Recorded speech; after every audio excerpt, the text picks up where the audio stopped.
NMMS apply చేసిన తర్వాత fee ఏ విధంగా కట్టాలో మనం ఈ వీడియోలో తెలుసుకుందాం.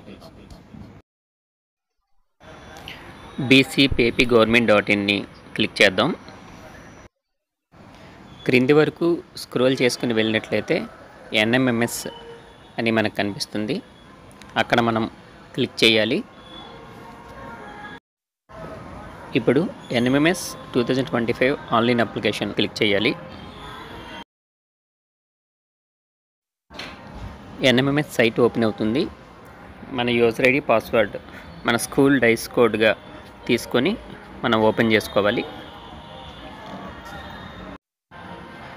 మనం ఆల్రెడీ విద్యార్థుల వివరాలను నమోదు చేస్తాం కాబట్టి మనం లాగిన్ అవ్వగానే ఆ విద్యార్థుల వివరాలు ఈ విధంగా కనిపిస్తాయి. ముందుగా ఎస్బీఐ కలెక్ట్ అనే ఈ ఆప్షన్ క్లిక్ చేయగానే స్టేట్ బ్యాంక్ కలెక్ట్ అనే ఈ టైల్ ఓపెన్ అవుతుంది. ఇందులో గవర్నమెంట్ పిఎస్యు ఆర్ కోడ్స్ అనే ఈ ఆప్షన్ మనం సెలెక్ట్ చేసుకోవాలి. ఈ ఎస్బీఐ కలెక్ట్లో ఈ ప్రాసెస్లన్నీ కూడా మనం పూర్తి చేయాలి. ముందుగా సెలెక్ట్ పేయీని ఎంచుకునేటకు ఫిల్టర్ బై స్టేట్ ఎంచుకొని ఆంధ్రప్రదేశ్ని సెలెక్ట్ చేసుకోవాలి.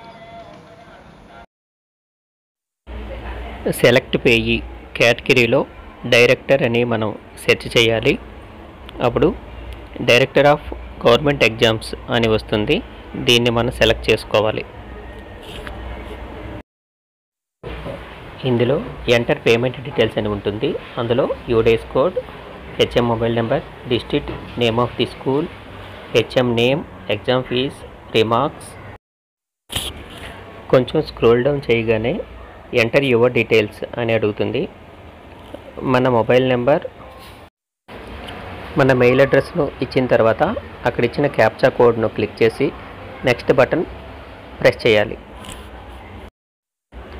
ఎంటర్ పేమెంట్ డీటెయిల్స్ను కంప్లీట్ చేసుకున్నాము. ఆ డీటెయిల్స్ని మనం వెరిఫై చేసుకొని నెక్స్ట్ బటన్ క్లిక్ చేయాలి.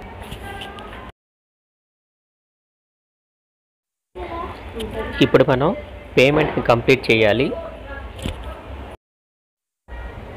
ఇప్పుడు మనం క్రింద చూపబడిన పద్ధతుల్లో అంటే నెట్ బ్యాంకింగ్ ద్వారా కానీ, debit card, credit card, UPI దేని ద్వారానైనా సరే మన ఫీజుని పే చేయాలి. యూపీఐకి మాత్రమే ఎక్స్ట్రా ఛార్జెస్ లేవు కాబట్టి మనం యూపీఐ ద్వారా కట్టాలనుకుంటే ఇక్కడ క్యూఆర్ కోడ్ అని మనం క్లిక్ చేయాలి. ఆ క్యూఆర్ కోడ్ని స్కాన్ చేయడం ద్వారా మనం ట్రాన్సాక్షన్ సక్సెస్ఫుల్ చేయవచ్చు. అయితే ఒక విషయం గుర్తుపెట్టుకోవాలి, పేమెంట్ అయ్యేంత వరకు కూడా రిఫ్రెష్ కానీ బ్యాక్ కానీ నొక్కకూడదు. ఇలా మనం పేమెంట్ కంప్లీట్ చేసుకున్న తర్వాత డౌన్లోడ్ బటన్ క్లిక్ చేసి దీన్ని మనం సేవ్ చేసుకోవచ్చు. అలానే దీన్ని ప్రింట్ తీసుకొని డిఈఓ ఆఫీస్లో సబ్మిట్ చేయవలసి ఉంటుంది. ఇప్పటి వరకు ఎస్బీఐ కలెక్ట్లో ఇచ్చిన ఇన్ఫర్మేషన్ను యాడ్ ఎస్బీఐ కలెక్ట్ ఇన్ఫర్మేషన్ అన్న దాంట్లో మనం యాడ్ చేయాలి. దీనికోసం రిపోర్ట్స్ క్లిక్ చేసి యాడ్ న్యూ రికార్డ్ అని క్లిక్ చేయాలి. ఇది క్లిక్ చేయగానే ఇలా ఒక పాపప్ కనిపిస్తుంది. దీనిలో HM mobile number, bank name, SB collect number అది ఇప్పుడు మనం చేసిన దాంట్లో డియూతో స్టార్ట్ అవుతుంది. దాన్ని ఇక్కడ వెయ్యాలి. అలానే ఎంత అమౌంట్ చేసామో ఆ అమౌంట్ని వెయ్యాలి. ట్రాన్సాక్షన్ డేట్ అంటే ఈరోజు తేదీని వేసి సేవ్ చేయడంతో ఎస్బీఐ కలెక్ట్ను యాడ్ చేయడం జరిగింది. Click here for download NR అని క్లిక్ చేసి మన నామినల్ రోల్స్ను డౌన్లోడ్ చేసుకొని school HM covering letter, nominal rolls, SBI collect వీటన్నిటిని డిఈఓ ఆఫీస్లో మనం సబ్మిట్ చేయాలి.